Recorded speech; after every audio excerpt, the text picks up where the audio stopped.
ახალციხეში ზარზმელის ქუჩაზე საბავშვო მინი სტადიონის მიმდებარედ რამოდენიმე დღის განმავლობაში დაზიანებული საკანალიზაციო ლუქიდან ფეკალური მასები და წყალი ამოდიოდა. ერთ-ერთმა ადგილობრივმა ჩვენს რედაქციას საკითხში ჩართვა და პრობლემის მოგვარებას თხოვა.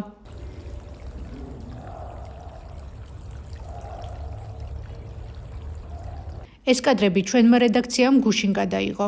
პრობლემის მიზეზის შესახებ გაერთიანებული წყალმომარაგების კომპანიის პრესამსახურს დაუკავშირდით. კომპანიაში გვითხრეს, რომ ცხელ ხაზზე ზარზმელის ქუჩის დაზიანების თაობაზე შეტყობინება არ მიუღიათ. შესაბამისად ვერ ჰქონდათ რეაგირება.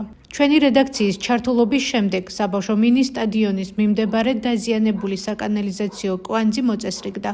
ჩვენ შედეგი ადგილზე დღეს გადავამოწმეთ და ახლა ეკრანზე სწორად დღეს გადაღებულ კადრებს ხედავთ.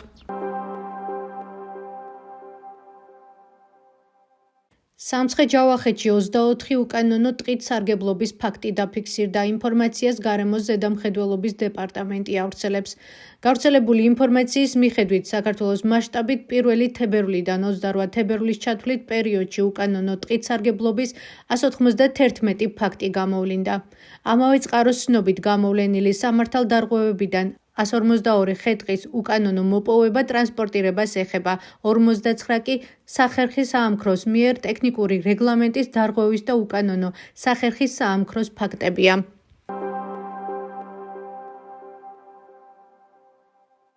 ადიგენის სოფელ არზნეში ხელოვნური საფარიანი მინი მოედნის მოწყობა იგეგმება, რისთვისაც მუნიციპალიტეტის მერია 124,311 ლარის დახარჯვას გეგმავს. ტენდერი უკვე გამოცხადდა. ინფორმაცია სახელმწიფო შესყიდვების სააგენტოს ვებგვერდზეა გამოქვეყნებული.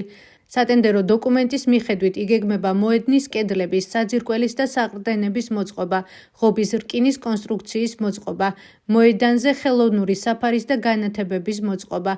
წინადადებების მიღება 14-17 მარტს იწარმოებს და თანხა ადგილობრივი ბიუჯეტიდან გამოიყოფა.